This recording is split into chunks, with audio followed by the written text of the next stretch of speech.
the nightclub just after 5 o'clock Eastern time this morning. Orlando Mayor Buddy Dyer said the gunman used an assault rifle in the shooting, police saying it was an AR-15. Mateen also was armed with a handgun. The gunfire began around 2 o'clock this morning local time, and a hostage situation soon unfolded from there. About 3 hours later, SWAT teams stormed the nightclub and a shooting ensued. Mateen was killed by police gunfire. The FBI says it will be investigating this as an act of domestic terror. Let's turn back now to NBC News Justice correspondent Pete Williams. Pete, a lot of people around the country just waking up to this news, out west perhaps. What more are you hearing about the shooter, who you've learned is Omar Mateen? Omar Mir Mateen, 29 years old, originally born in New York, lived in Florida near his parents, had been married, we believe, had a son. I think he's divorced. We don't know whether he's remarried. No criminal record that we know of. May have been working as a security guard. One question, obviously, will be where did he get the weapons? And we're told that that process of tracing the weapons hasn't started yet. I think that's understandable, given that they had a very horrific scene inside that nightclub to clear first. Once they have done their initial forensic look inside, then they will get the weapons out of there, turn them over presumably to the local authorities, who will then enlist the help of the Bureau of Alcohol, Tobacco and Firearms, which is the federal agency that will then trace those weapons and see where they were purchased. We don't know of anything in Omar Mir Mateen's past that would disqualify him from having purchased them legally, and both could be legally purchased. So that's one question. But the bigger question, of course, is why? What was the motive? And that's an open question at this point. There were early indications that Mateen had connections with people who were interested in radical Islam. Whether he himself was directed by that, whether he acted on his own, or whether, in fact, this was something different, whether it was a hate crime. His father has told NBC News that he did not believe that religion played a role. His father said he was shocked by this. And his father also told us that a couple of months ago, Mateen saw two men kissing on the streets of Miami, and that it infuriated Mateen, and that his father thinks that's what was behind this. But that's to be determined. That is the subject of an intense federal investigation right now to get more about his past movements, and try to figure out whether he ever said anything to anyone, left behind any notes, social media postings, emails, messages, text messages, anything that would give an indication of why he did this. He arrived there heavily armed. There were initial reports that he had an explosive device. We've heard conflicting information on whether it turned out that there were explosives there or not. So I'm not quite sure how that worked out. But in any event, he clearly targeted this place. But why this place? Why last night? Did it have something to do with the fact that we're now in the Islamic period of Ramadan? Was it utterly unrelated to Islamic terrorism? Simply anti-gay violence? We don't know that yet. Too early to tell, and that's what investigators are looking at right now. Pete Williams, thank you so much. If you're just joining us again, 50 dead, 50 dead in a nightclub shooting in Orlando. 53 more injured, many of them critically. Unfortunately, the death toll could rise because of that. There's a level 1 trauma center there in Orlando, the only one in the region that went into its mass casualty incident plan, bringing all hands on deck as patients came in, victims from this shooting that began at 2 o'clock in the morning as a uniformed Orlando police officer was working security at the nightclub, a very popular gay nightclub in South Orlando. He engaged a shooter in an early shootout that spanned 3 hours of a hostage situation, lasting until just after 5 o'clock Eastern time, when police finally went in with a SWAT team. But again, not before 50 lives were claimed by the shooter. Let's turn to NBC's Jim Miklashevsky. He's at the White House for us this morning with reaction from the president. Jim, good morning. Well, so far, no direct reaction from the president regarding this latest news that 50 were killed in that mass shooting there in Orlando. But he was briefed on this early this morning, and we're told that he would receive periodic updates on the investigation. So one would assume, obviously, that he has as many details as have been shared with us, and probably more. The question is, at this point, the president has ordered the FBI and all appropriate organizations to throw all efforts into this investigation by local authorities and the FBI, and to provide assistance to those families in the community who have been affected by this tragic shooting incident. And we're not told that the president is expected to speak today, but one can only go back to a question he was asked recently about what was his worst day, the most horrific day during his presidency. And without hesitation, he said it was the day that those dozens of school children in Newtown were massacred in that elementary school. And so, again, we don't know if the president intends to address this today. He may want to wait until more facts are out before stepping forward. But of course, you know, he has been a very strong advocate pushing for gun control and has been unable to push through the kind of legislation he would like to see enacted for gun control. On at least 2 scores, this tragic shooting and the gun control issue. And if it turns out that this was some kind of terrorist event, we're not talking about domestic terrorism here, but if there was some connection to a terrorist organization, he may want to speak to that, or he may want those who are involved in the investigation to address that before he comes forward. But as of now, we have no indication that the president himself intends to address this issue before reporters and cameras today.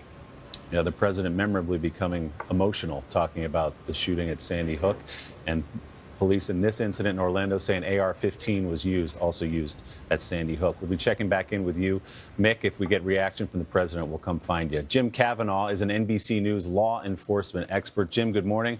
Last time we talked, the police estimate was that approximately 20 people were dead in this terrible shooting in Orlando. We now know that number has grown to 50. 50 people killed inside the building, 53 more sent to area hospitals, some of them critically injured in that shooting. You heard the press conference that we just listened to from multiple law enforcement agencies. How has this story changed for you in the last hour or so? Well, when the mayor said 50 people, Willie, I mean, it just knocks you off your chair, because what happens is this guy goes in there, he's full of hate, no matter what the motive, he's full of hate. He wants to kill all these people. His objective is mass murder. And he has an AR-15 rifle, multiple magazines, and we don't know how long or how big the magazines he had, but a standard magazine is 30 rounds. And you can shoot that off just as quick as you can pull the trigger, 30 seconds or less. And so when he has an advantage because he's laying an ambush inside a closed, crowded building. So he can start shooting into the crowd, and these are high-velocity rounds. They're very, very devastating, and he can reload that rifle and keep doing it while the initial officer is trying to get to him, Willie, through the crowd, around the room, you know, back from the outside, however the initial officer has to get to him before he can engage him. So he can wreak a carnage inside with a rifle like that before the officer can even get to him. And that's how it happens so fast. That's why you wind up with 50 dead and 53 wounded. I mean, think of those numbers. This is one actor. I mean, we have bombings that don't have that many people killed and injured. So it's unbelievable that he could have done that so much. Jim, in the early morning hours after this broke up, the Orlando Police Department conducted a controlled explosion. They tweeted it out. They wanted the public to know it was a controlled explosion. We've now been watching robots in the parking lot outside the nightclub, working a bag, perhaps working the vehicle that we believe belonged to Omar Mateen. What is that process like? What are they trying to do? What are they looking for? Right. Well, the squad uses various disruptors, we call them. They have a water cannon. They have a shotgun charge. They have a steel slug. They can use explosives to countercharge. So they have various ways that they can open a package, a suitcase, a pipe bomb, whatever. And the robot can deploy a lot of those disruptors, can lay it down, shoot the slug or the water jet or a shotgun round or whatever, however they rig their robot up for that particular task. And you also had an explosive entry into the nightclub, as the chief outlined, that SWAT used. So they used explosives to breach, and then they rammed with the Bearcat armored vehicle, and then the SWAT operators went in and engaged the killer. And of course, it was a large gun battle. Even with 9 SWAT members entering, Willie, this guy with his AR-15 rifle loaded for bear engages SWAT in quite a lengthy shootout. There's quite a number of rounds exchanged before he is taken down. We heard at our first press briefing some hours ago from the FBI saying that it was absolutely, to use their words, looking at this as an act of terrorism. What is the approach now from the FBI in terms of the language they use? We've heard from Pete Williams that perhaps there's a past with this guy, that they've looked in and they've found that he's reached out and touched and perhaps been radicalized. How important is it to the FBI to talk about this case in a certain way publicly? You could almost see them holding back in that more recent press conference a few minutes ago. Yeah, exactly right. You know, I had agents on a half a dozen joint terrorism task forces, and it was always difficult for the FBI and all the agencies that are on those task forces to identify people and what they're doing and how deep they are into any kind of radicalized movement. And you make a great point on talking about terrorism, because that word's thrown around all around the country in these events. But let me give you the way it looks from the police and law enforcement and federal agents on the Joint Terrorism Task Force. There's domestic terrorists. Those are homegrown terrorists with political motives from home. And then there's internationally inspired actors, terrorists, that are U.S. citizens or legally live here, and they're inspired by Al-Qaeda or ISIS. And of course, then there would be actual Al-Qaeda or ISIS actors who infiltrate into the country. That's international terrorism. There's internationally inspired, international, and domestic. This would not be called domestic terrorism in our vernacular in the police world. We'd call it internationally inspired. If he was inspired by one of those radical jihadist ideology. But I think you also have here, Willie, some genesis, which NBC News has uncovered from his father, from some good reporting, which a genesis could be of hate, because he saw 2 men kissing in Miami, and his father said this affected him. So this might have launched his hatred. Now, did he then go to the radical websites after his hatred cooked? Because ISIS, for example, has a horrible record of murdering gay men in the theater, in the war theater over there, throwing them off buildings, stoning them to death. And did he pick up on that? And did that build in his consciousness? But so, and you can have multiple motives. So motives don't have to be one thing. You can have a hate motive, and you can then go toward radical websites and get a little bit radicalized and have a radicalized inspired motive. So it's not just, doesn't have to be one thing. It can be a combination of them. Any way you look at it, it's an act of terror. Radicalized by propaganda, the nexus there of perhaps what his father has indicated, that he saw 2 men kissing in Miami. Again, this is from NBC News reporting. If you're just joining us, we reached out and spoke to Omar Mateen's father, who said he was shocked by this. He didn't believe religion was an aspect of it. That's his opinion. But he did say it might have been driven by the fact that he saw these 2 men kissing in Miami and became enraged by that. This shooting, of course, took place at Pulse, which is a popular gay nightclub in Orlando. Jim, we'll come back to you in just a moment. I want to go back down to Orlando. That's where NBC's Gabe Gutierrez is set up for us. Gabe, what more are you hearing there? Hi there, Willie. Well, this scene is still very active, but as we've been hearing, officials have actually cleared the nightclub itself. They've gone through that painstaking process of clearing the nightclub, and that's when they got that updated death toll. At least 50 people are dead, 53 are injured. Right now, authorities are going through, and they have an explosive detecting robot that is going through, perhaps taking care of some of that scene. Again, the suspect was found with that AR-15 assault rifle, as well as the handgun and that possible explosive device. So this investigation will continue on for quite a bit. We've been speaking with witnesses here on the ground, and they're just starting to come to terms with the massive scale of this, the worst mass shooting in U.S. history. Some of the witnesses we've been speaking with who were inside the nightclub, they described just utter chaos as it all unfolded. Happened around 2 a.m. this morning, and some of them actually thought that the first few gunshots may have been part of the music. It was hundreds of people inside that dance club. They started streaming out, many of them crawling, dropping down on the ground and crawling. More than a dozen people were trapped in the bathroom, and police have said that the officers were able to rescue at least 30 hostages that were inside the building. Again, around 5 o'clock this morning, the authorities decided to go in with an armored vehicle and plow into the nightclub and then use some sort of explosive device, perhaps a flashbang, to distract the gunman, who was then killed in a firefight with officials. Again, the death toll now climbing to at least 50 dead here in Orlando, 53 injured and rushed to local hospitals, some of them in critical condition. So again, that death toll could rise. Just people here are really coming to terms with the magnitude of all this. Willie. Thanks. Thank you, Gabe. Yeah, as we talk about a law enforcement investigation, which obviously is critically important to this, let's not forget the human element. Gabe was referencing some of the witnesses, some of the people who were inside that club telling stories of just simple horror. One man in an interview earlier that we had on our show saying he saw a man with a gunshot in his back on the ground, took the bandana off his head and plugged the gunshot wound. He said he hoped that man made it, but he didn't know. Let's go back down to Orlando. I want to bring in Matt Grant from our affiliate there, Wesh TV. Matt, where are you? Outside one of the hospitals? What are you seeing? Well, we're in front of a blood bank on West Michigan Avenue. You know, officials have said that there's an urgent need for blood, and the Orlando community has really stepped up in a big way, in an inspiring way. Take a look behind me. You can see here at the blood bank, the line literally wraps around the entire building. Volunteers are out here passing out water and cookies to people in line.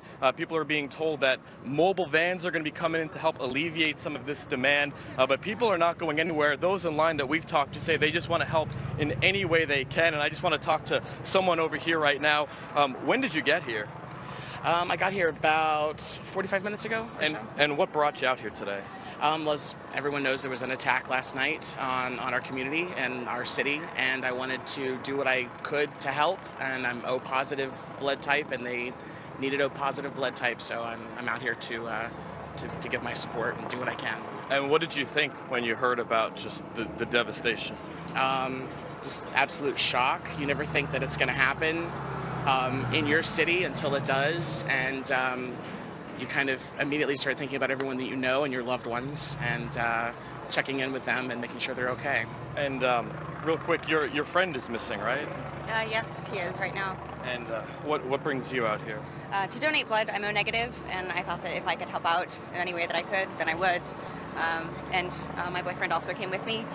So we're just here to donate blood and hope that we can bring some relief to the blood centers, but also to the families and the victims.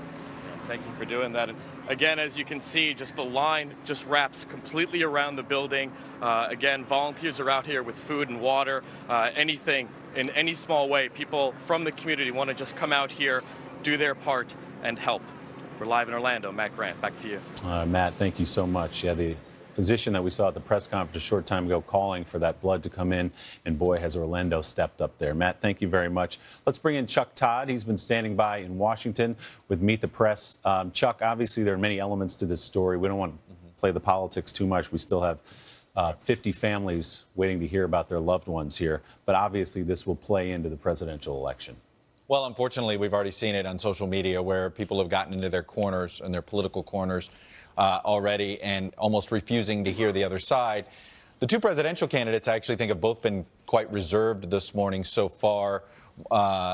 Both, I think, early on, Donald Trump saying suspected terrorism, learning his lesson from a previous incident where he appeared to jump to conclusions quickly. Hillary Clinton even being more cautious in that, not using the T word at the time. But of course, all of this was happening early this morning, and we're seeing a lot of politicians. It's one thing for, I think, civilians to think, to sort of tweet before they think sometimes and before we have all the information. I am stunned, quite frankly, Willie, at the number of elected officials in some high elected offices just already drawing conclusions. And that's dangerous because these people are elected officials. They're thought of, many people may assume they must know something more than perhaps that they do. And that part of it is really concerning to me because this is, of course, what I think creates a polarizing response and a polarizing atmosphere following this, when I think that there is going to be, there is a lot of people that is exhausted from what feels as if we're just insecure, that we're somehow living in this new normal. And this could be it shouldn't matter whether we classify this as the worst mass casualty, the worst hate crime, the worst that shouldn't matter. It's like we have this tragedy where a lot of people feel insecure in regular places. We got to solve that problem in a larger context, in a conversation that you're going to have political reaction, and that's obviously politics plays a part in it. But can it be done with less rigidness?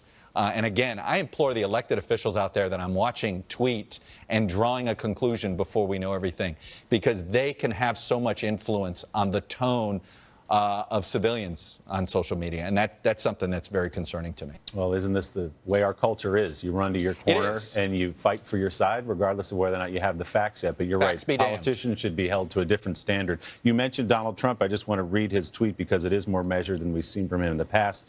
3 hours ago, he tweeted, "Really bad shooting in Orlando. Police investigating possible terrorism. Many people dead and wounded." Hillary Clinton has sent her thoughts out as well. Chuck, whether or not this is a story about guns or a story about terrorism or some combination of the two, we're going to be hearing about this not just today, but as this campaign goes forward. No, safety and security, it's still been, it's under the surface. And, you know, we've watched it throughout this campaign. It bubbles up at moments, and then it recedes, right? And we stop having the conversation, frankly, because we seem to be at a stalemate, both on the issue of terrorism sometimes and on the issue of guns. So it is, you hate to assume that that's what's going to happen here, but I have to say, I mean, I'm just 50 people. This is... You know, and by the way, this is Pride Week in the gay community, and this happening, I mean, this is just, you can't sometimes put it into words when you just 50 people, one person, it's mind-numbing. It's mind-numbing. I remember being at the White House for Newtown, and you just thought, you couldn't believe things could get worse. This one feels just tragic. You know, it's interesting you bring the president into the conversation. You obviously were White House correspondent. You were there with the president when he had to react to other mass shootings, including at Sandy Hook. He'll obviously probably wait a little bit and see what the investigation brings forward on this, if it's an act of terrorism. What do you think he does today? What does he want to project? My guess is it's going to be more of the condolences and the reassurance. But I tell you, you know, the last couple of times that we had incidents that have involved a mass shooting like this, he's not shied away from going right to the gun issue. It is top of mind for him. It has been, he'll tell you this off camera, he'll tell it to you on camera, he'll tell it to you off the record, he'll tell it to you on the record. This issue of gun violence is something, and what he believes is the issue of easy access to weapons of war is something that it frustrates him that there can't be some sort of legislative solution to this. And nobody says you're going to solve this just with one law, but he's very frustrated by this, considering how many times, think of Tucson, think of Aurora, Colorado, Charleston, it hasn't, and San Bernardino, it hasn't, Newtown, of course, it hasn't mattered whether it's domestic, crazy person driven, hate crime, terrorism. His focus has been the ease of access to weapons of war that allow for a mass shooting to take place so quickly like this. So I imagine he will focus on that. And we did hear from police earlier that it was an AR-15 style rifle that was used in this shooting. Chuck, I'm sure we'll be back to you shortly. Stick around. Let's go back now to NBC's Pete Williams. Pete, you mentioned in our earlier coverage that Omar Mateen, the shooter in this incident, did have a license to carry guns and had no criminal past, so he would clear a background check, presumably. I'm sorry. I got a couple of people talking to me, Willie, and I can't hear you. That's all right, Pete. There we go. Try it again. We were just talking to Chuck about President Obama's commitment to gun control and to getting legislation to take weapons like the AR-15 out of the hands of people like Omar Mateen. But as you reported earlier, he did have a license to carry guns, no criminal past, so presumably would have cleared a background check. Well, right. Well, we have no indication at this point that these firearms were illegally obtained. Now, of course, the question of whether you can buy assault-style rifles and high-capacity magazines has been a matter of controversy since the Clinton administration, when there was a federal law that banned the sale of so-called assault weapons, and the AR-15 style weapons were among those, as well as high-capacity magazines. That law lapsed. Some states have enacted their own laws, but most states don't have restrictions on that. And of course, undoubtedly what you're going to hear is the question of whether if people would carry guns, then they would be able to respond to something like that. So I'm sure we're going to hear that involved in the public debate about this. But as to how they were obtained, that tracing, we're told, hasn't started yet. But there's nothing that we know that would have stopped him from obtaining these legally. The handgun, certainly, there are very few restrictions on that. And then we're going to have to see whether he had high-capacity magazines. We haven't heard that yet. The assumption would be that he did. That's one reason why you might want an AR-15 style weapon.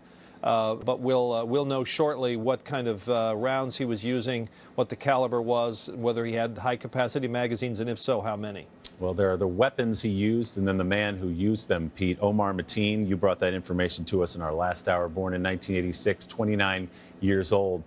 What will law enforcement officials be looking at today, tomorrow, and down the road as they look into this man's background? In one word, everything. They'll want to know, they'll want to reconstruct a chronology. Minutes, days, hours, weeks, months leading up to this shooting. If it turns out to be, as his father said, precipitated by anti-gay hatred, his father has told us that the three people, the father, his son, Omar Mateen, who's said to be the gunman in this incident, and Mateen's son, were in Miami a couple of months ago, saw two men kissing and touching, and it enraged Mateen, we're told. If it turns out to be that, then they will trace it back as well. But we've also been told by several federal officials that his name was in some kind of database of people who were at least looked at 3 years ago. But our assumption at this point is that that was not so much his own conduct as the fact that he was associated with other people they were interested in. And that's how these investigations tend to go. You get one name or one phone number, and you do sort of a phone tree out. Who were they talking to? Who were they meeting with? Who were the people around them? And we believe that is how he came on the federal radar 3 years ago, but that they looked closely at him then and didn't think that there was any further point in investigating him. And this is the kind of thing that goes on all the time. There are hundreds of people churning through these lists almost by the week. So nothing ever came of that, we're told. But they will be looking at it. They'll be searching that van, searching his home, talking to his relatives, taking his life apart to see what led up to this. All right, Pete Williams, thank you very much. We'll get back to you shortly. Just to recap, if you're tuning in right now, 50 people have died. 50 people were killed at the Pulse nightclub, a popular gay nightclub in Orlando, Florida, when shooting began at about 2 o'clock in the morning, local time. That's on the East Coast time. 53 more people were injured, many of them critically, according to the trauma facility that brought those people there. In fact, at one point, there were so many victims, they didn't have enough ambulances, and local police were putting people in the back of police pickup trucks to transport them to 3 different medical facilities. We want to go back now and listen to the press briefing to get everyone caught up that took place less than an hour ago.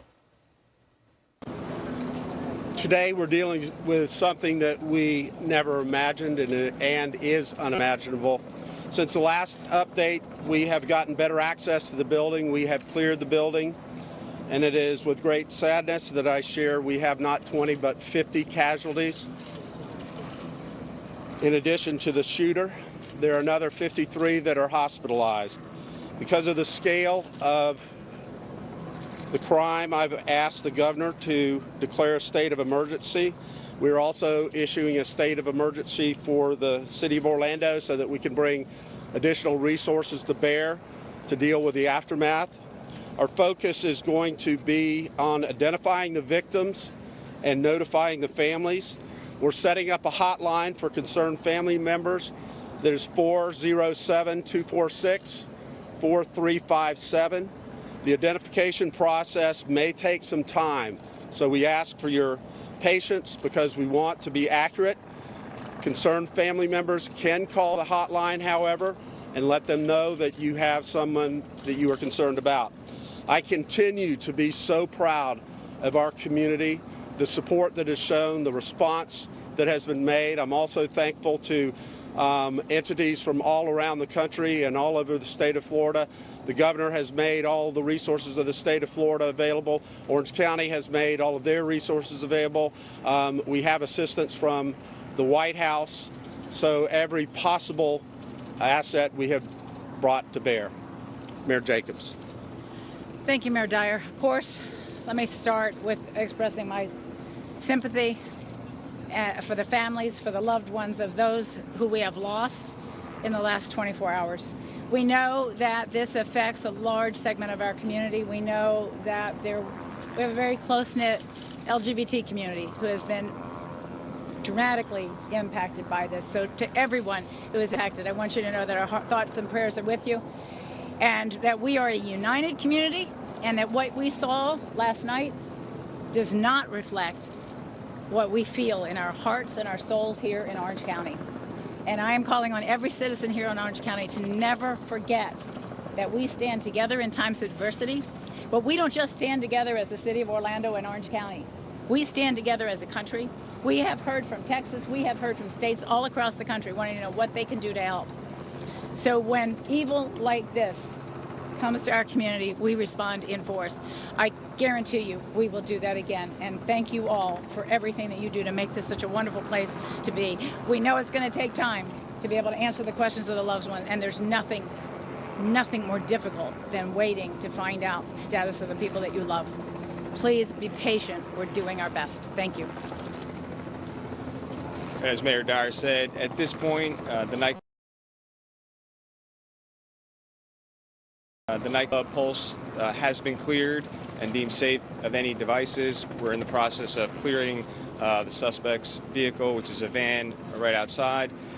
And we ask that people be patient. Unfortunately, there are many victims inside the club, but like was said, you know, our priority will be on the identification of the victims, notification of the next of kin. I also want to take this opportunity to thank all the outpouring of law enforcement support from as far away as Boston and Chicago that let us use their resources if needed. And of course, great community support from the Central Florida law enforcement community as well. I also want to commend the heroic and courageous actions of the initial responding officers who exchanged gunfire with the suspect, and also the heroic and courageous actions of our SWAT team who rescued at least 30 victims, possible victims, and brought them to safety.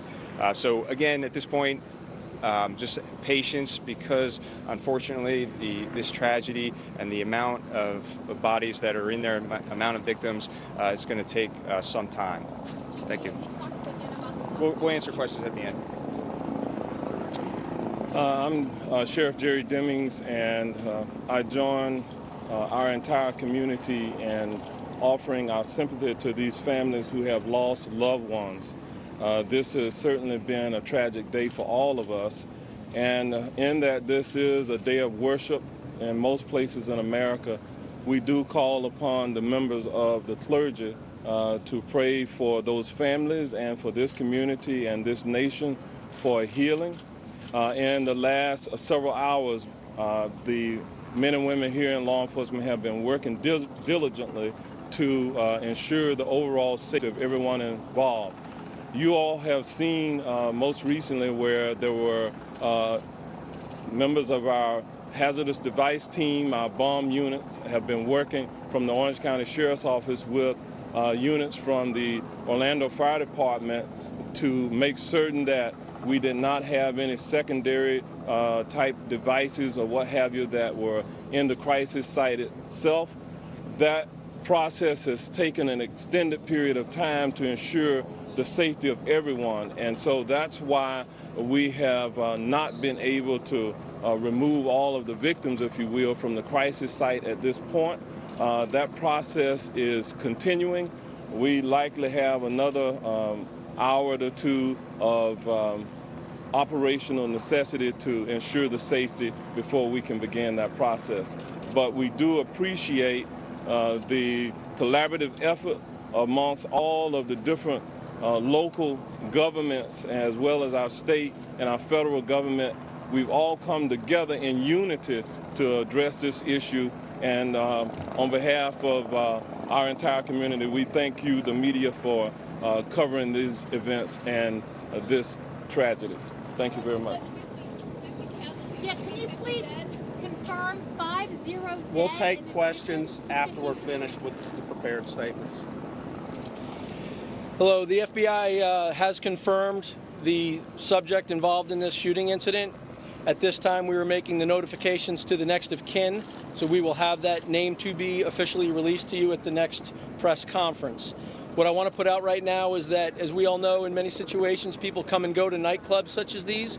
So what I am asking is if anyone out there attended this nightclub and then left before the shooting happened, I would urge you to still call in and come and talk to our investigators, because you don't know exactly what you may or may not have seen. So we would appreciate everyone coming forward, no matter how small the evidence in your mind may be.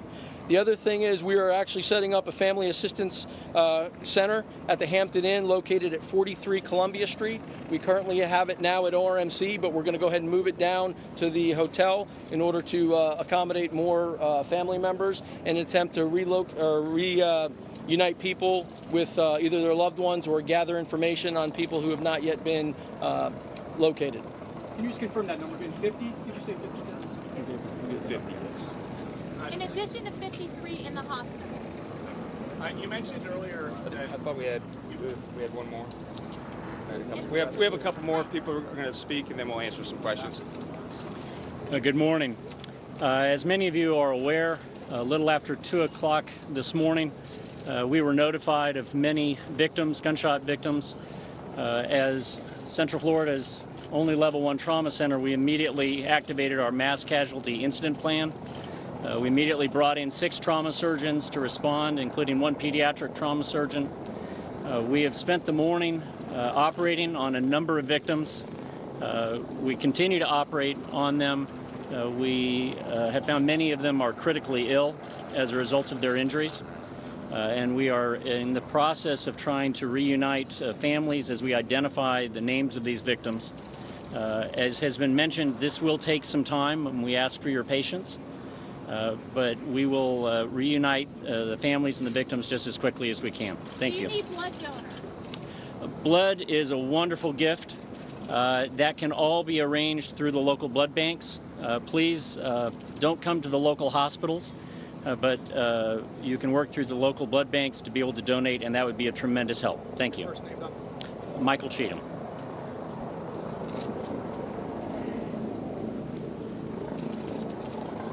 Good morning. My name is Muhammad Musri. I'm the President and Senior Imam of the Islamic Society of Central Florida and National President of American Islam.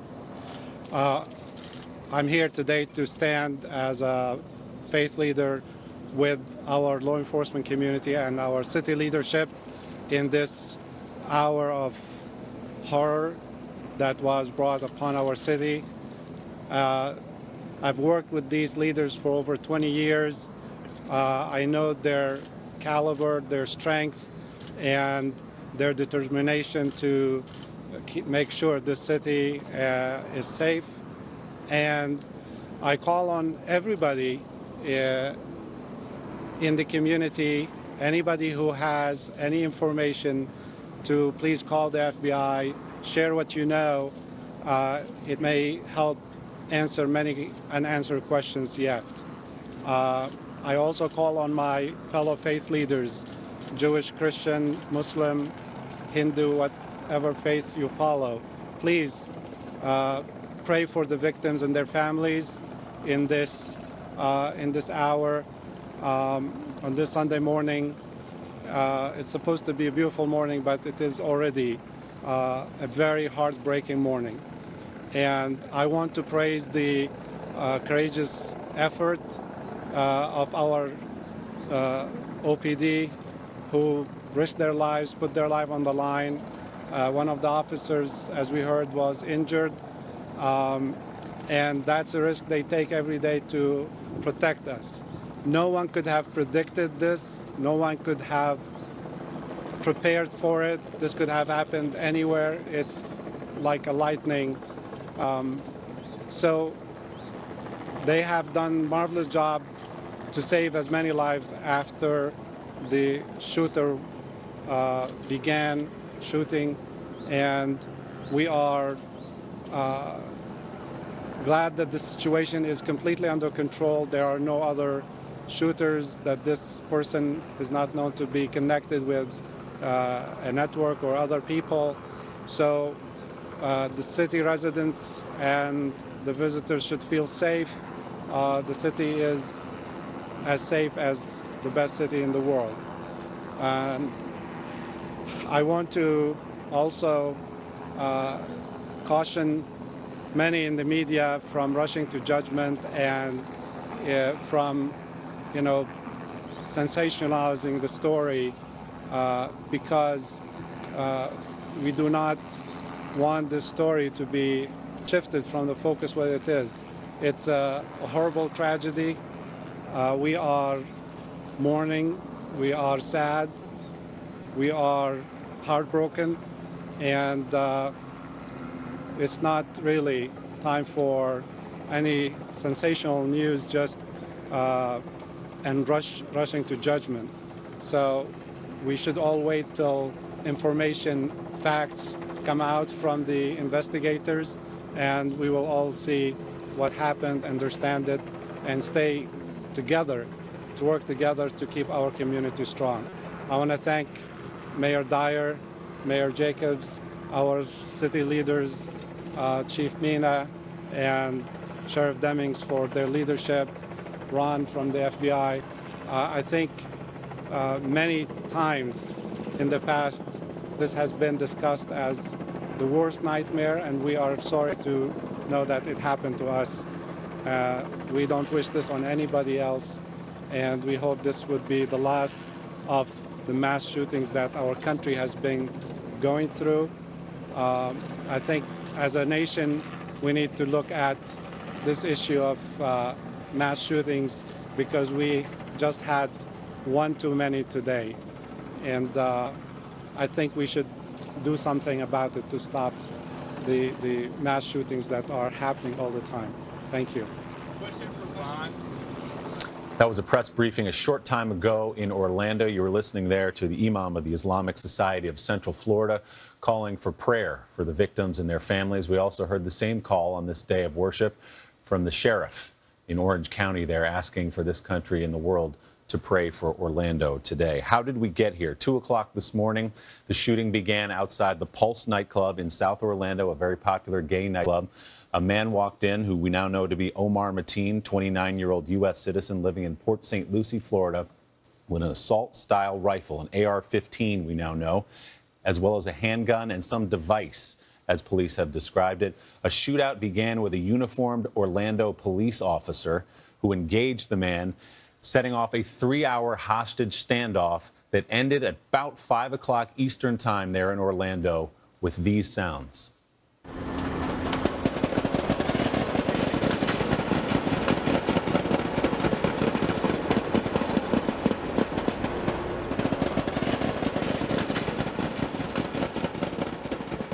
That's a volley of gunfire you're hearing, presumably between the police and Mr. Mateen at the Pulse nightclub. 9 Orlando police officers were engaged in this SWAT rescue, this SWAT operation that went into the nightclub. One of them was injured when he was hit in the head, saved only by his Kevlar helmet. And we're just getting a look at this from the Orlando Police Department.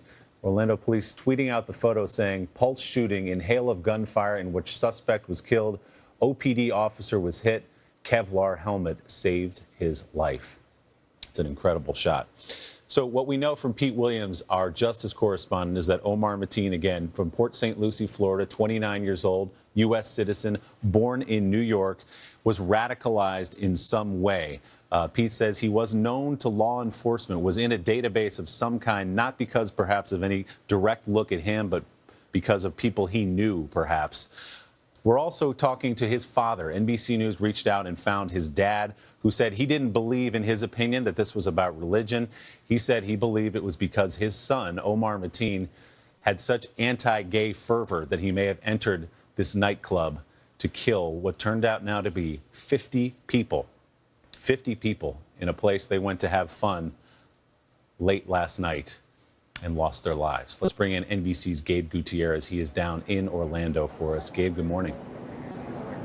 Willie, good morning. The magnitude of all this is just sinking in, and authorities are continuing their methodic inspection of that crime scene. And within the past 5 minutes or so, they've allowed members of the media and bystanders to go just a bit further up the block, closer to that crime scene, but there's still perimeter around the nightclub. As you mentioned, now the death toll climbing to at least 50 dead, 53 injured, and the investigation into a motive is ongoing. Now, throughout the morning, we have been speaking with many of the witnesses that say it was just a chaotic scene inside that nightclub.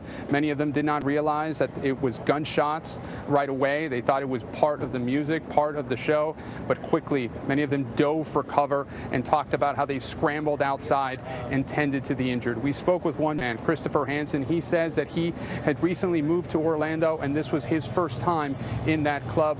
Here's his description of what happened. Tell me what happened. The music was going. It was just like any other good time. Everybody was doing their thing, dancing, drinking, and then you hear just bang, bang, bang, and it's continuous. So at first we thought it sounded like the music, and then after that, I looked over and I saw bodies falling, people screaming. Person next to me was shot, the blood splattered, and then I fell down, it crawled out. I was crawling, and people stomped on me, and then the fence fell over because there was a privacy fence back there. They took all that, and when I was running, I was crouched down and I was zigzagging just in case, because you can still hear the bullets going off. So you have no idea if they were outside, inside, because they started out inside, but the guns, you could still sound. It still sounded like it was in my head when I was outside. How terrified were you at that point? I was terrified. I was in shock, I think. I kind of like looked around me and realized, seeing people screaming in the blood and people laying on the ground, and it was just, the cops were just starting to get there. There was a couple that were already there, so it was nice to see how quick and responsive people were, because by the time the shots were going off and I had gotten out, there was already officers there. So everybody was, there was so many people responding. The whole community did. When the first gunshots rang out, you thought it was part of the music. Yeah. I thought it was, and I was just dancing, and I had taken my first sip of my drink, and it was intense at first. I was like, all right, new song, something. Bass, you can feel the bass of it, because it sounded so real. It was just like right there. And you moved to Orlando just a short time ago, a couple months ago. Did you get a chance to see the shooter at all? No, I didn't. Okay. No, it happened in the same area though. In the dance area. In the same area. Did you? You said you saw one of the people who were hit. You took off your bandana and rendered aid. Have you ever seen that much blood before? No, his whole pant leg was drenched in blood, and it was completely wet, and all I could do was like, oh my God. And then I wasn't sure if that was his only bullet wound, so when we were pressuring down, me and this other gentleman, we were checking the rest of his body to make sure he wasn't hit anywhere else. And we got his name as Junior, and so I was holding his hand and like telling him it's gonna be okay, talk to us, but he didn't know English, but I was like still trying to just be like, you'll get through this, you'll be okay, it's all right. And then paramedics showed up, and that's when they took over. We helped him on the stretcher. Just a chilling story there from Christopher Hansen, one of the eyewitnesses on the scene. He still does not know what happened to that person who he tried to help, the person with the gunshot wound. Again, at least 50 people are dead, 53 injured and rushed to local hospitals. Many people here wondering what the motive possibly could have been for all this, but the investigation still very active here at the scene behind me. Within the past few minutes, yet again, though, authorities have allowed some members of the media and bystanders to get just a bit closer to the scene, but throughout the morning they have been going through with a bomb detecting robot, clearing the scene, processing it, and again now realizing that that death toll is much higher than initially thought. Willie. Just staggering to hear witnesses like Christopher Hansen, who's been nice enough to take some time with us today and tell us what he saw, to hear what he saw, what he heard, what he smelled, what he felt, describing the scene where he saw gunshot victims on the ground and trying to cover their wounds and plug them in some way with a bandana that was on his head. Unthinkable. Gabe Gutierrez, thank you so much. We'll be back to you shortly. Let's talk now to Orlando Commissioner Patty Sheehan. She's the first openly gay elected official in Central Florida. She goes to Pulse Nightclub. She's friends with the owner. Commissioner Sheehan, thank you so much for stopping today and taking some time with us. My condolences to you and that entire community down there. Have you spoken to your friend, the owner of Pulse, today? I have not talked to Barbara yet. I can't imagine what she's going through. It's just been, it's been crazy all morning, to be quite honest. I've just really concentrated my efforts this morning, and my community, people want to have vigils and do things like that. I'm telling everybody, please, the law enforcement officials right now are working, very hard. They've been basically, they're going to be on this 24 hours, and right now we don't need to stretch law enforcement any thinner than they already have. I mean, this was a heroic effort of the Atlanta Police Department. I'm on scene right now. There's officers everywhere here. We still have people inside. It's just a horrific scene. Like I say, largest, mass shooting in American history. It's a horrible thing for Orlando to have happen here. But right now it's just a lot. And the last thing we need to do is stretch law enforcement anymore. So I'm begging people in my community, if you want to do something, please go donate blood. I hear that the lines outside the blood bank are long. I'm delighted to hear that people are reacting in a way to help others, because we are a giving, decent people, good people here in Orlando. This is just a horrible, horrible tragedy that happened to our community. You'll be glad to know, Commissioner, that we just had a live report from one of the blood banks, lines around the block, your city responding to that call. Do you know if your friend Barbara, the owner of Pulse, was there last night, and is she safe, if so? I don't know if she was there. I haven't even had a chance to talk to her. I'm hoping, this is the difficult thing for me. I'm wearing two hats now. I'm a city commissioner, but these are also my friends, and I really haven't had a chance to deal with the personal part of it yet. And I'm sick about them, but for the grace of God, there go I. I could have been in that club last night. This is a club that I go to. It's a nice club, and, it's just a horrible, horrible situation. So you go to Pulse all the time. Tell me what kind of place it is. What kind of crowd would have been in there last night? Well, it was Latin night. Of course, I tend to go more for the happy hour. I'm a little older now, but it's a nice club. I mean, it's really nice inside. It's frequented not just by members of the gay community. It's a lovely, lovely club, and it's just horrible to think that that something this awful would happen. It's such a nice place. Have you spoken, Commissioner, to anyone who was able to escape Pulse last night? I have not. Like I say, it's a little chaotic right now.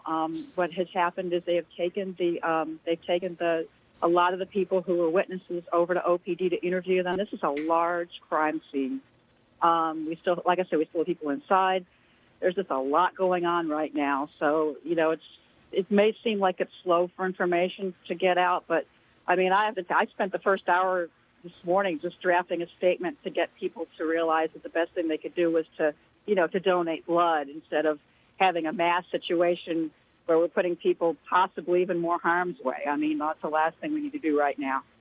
But City Commission. But I'm telling people, please go give blood and pray for the victims. And a lot of these folks, I mean, they don't even know if their family members are among the dead yet. I mean, this is a horrible, horrible situation. Have you heard anything in terms of the notification of next of kin? Are you aware of any families who lost someone at Pulse last night? They have not made the notifications yet. All right. Orlando City Commissioner Patty Sheehan, we're grateful for your time, and I want you to know the country's thinking about your city and your community in particular this morning. Thank you. Well, thank you. Oh, and if I could say one more thing, if anybody needs grief counseling or services, the Gay Community Center on Mills Avenue is available to do that as well. They have grief counselors there right now. If anybody needs help in Orlando, please go to the Gay, Lesbian, Bisexual Community Center at 942 North Mills Avenue. Okay, we appreciate it. Thank you so much, Commissioner. Let's listen in now to Senator Bill Nelson of Florida. He's holding a press gathering as we speak. Our share of violence in 2 successive nights. We've had killings. The singer performing live at the Plaza, shot down 2 nights ago, and then this horrific act. So what is happening to our country? we are going to have to dig down deep and ask ourselves who we are as a people. We've got to think of ourselves as the common denominator of Americans, not a hyphenated American or off on some cause. And that's what we've got to explore deep inside at this point. That's the information that I have for you. I'll share more with you as I get it. Senator, based on what the intelligence staff told you, what made them think of the first connection to ISIS? I'll get that information for you once I've confirmed it all. But I'm just passing along to you the information that I have from the credible sources, as well as directly. That information is not from the FBI. Let me make that distinction. Who is that information from? That is from Intelligence Committee staff. But the FBI information for Senator Feinstein and myself is directly from Mike Feinbach. He's the Assistant Director of the Counterterrorism Center in Washington. Thank you.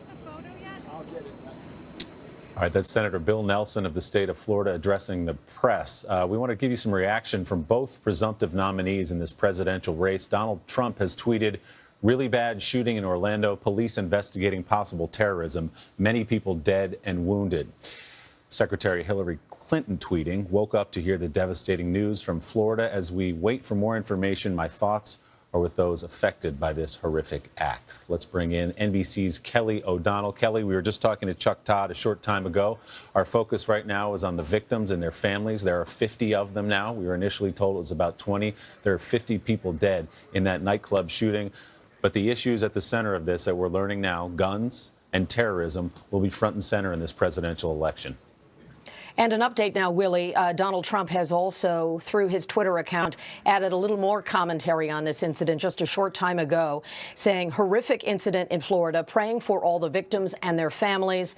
When will this stop? ? When will we get tough, smart, and vigilant ? That is an important tone shift from Donald Trump because, as you indicated earlier today, he had talked about the investigation but had not expressed direct concern for those involved. And in between these two tweets, took to that form of social media to also criticize Hillary Clinton. Typically, and so few things are typical in this presidential cycle, when there is a tragedy of this magnitude, politics gets sort of put to the side. We have not seen that entirely from Donald Trump. So that updated new comment from him via Twitter seems to go at an acknowledgement that he needed to at least in some way express concern for those victims and to talk about it in a slightly different way. We are, of course, hearing from many lawmakers from around the country. So many of them look at this through multiple lenses. First, of course, wanting to get the facts from the intelligence community, the FBI, and other investigative entities that are on the ground that can add to this, but also knowing there is always a political dynamic to this with respect to issues that relate to guns, to how the country polices itself regarding terror threats, especially domestic terror threats. And once more aspects of this event are known in terms of defining a motive, if that can be discerned, there is that political fallout. Then, of course, you have what is a Florida-based situation here. So we have heard from lawmakers there. And we've also heard some commentary about the issue of providing blood to those victims. We know at least 53 have been hospitalized, a need in Orlando for additional blood supply for those who are receiving treatment, surgery, and so forth. And Congressman Jared Polis talking about the fact that there is this need, and he expressing concern about a ban on gay men donating blood. That harkens back to the days of HIV/AIDS and concern about transmission of that virus through blood donation. And he's asking the question, should that be revisited, especially in terms of a need of this scope? So politically, we also know that Hillary Clinton commented, as you said earlier, in more personal terms, waking up to the horror of this and wanting to know more about what would happen, speaking out to the victims. I can also tell you that Vice President Joe Biden, who had planned to go to Florida today for a political event for Debbie Wasserman Schultz, the head of the Democratic National Committee, but also running for re-election herself for her seat in the House in Florida, that has been put on hold, and the vice president will return to Washington tonight. While we know that the president has been advised and updated by his Homeland Security advisors, there has been no public statement from the president yet. We don't know if this will rise to that at some point today when additional facts are known. And of course, there is this sense of what do candidates do in terms of adjustments to their schedule. We were just beginning what would be a very vigorous schedule for Hillary Clinton, hitting 5 battleground states in the next few days. It raises the question, will she feel an obligation to perhaps pause? That often also happens in circumstances like this. But we've also heard from the gun rights community in terms of those concerned about making this an issue of terrorism, perhaps mental health, which has been a part of other instances, and also those who are advocating for greater gun control. When we hear from, for example, Connecticut Senator Chris Murphy talking about the need to look at how guns are involved in violence. Willie? Yes, as you point out, a relatively muted response this morning, so far anyway, from Donald Trump. The more recent one, he does ask, when will we get tough, smart, and vigilant? In the past, with these incidents, he's used it as an opportunity to get in and talk about national security. Kelly O'Donnell in Washington for us, thank you so much. If you're just joining us as we come up on the top of the hour here, the United States of America has now experienced, just in the last few hours, the worst mass shooting in its history.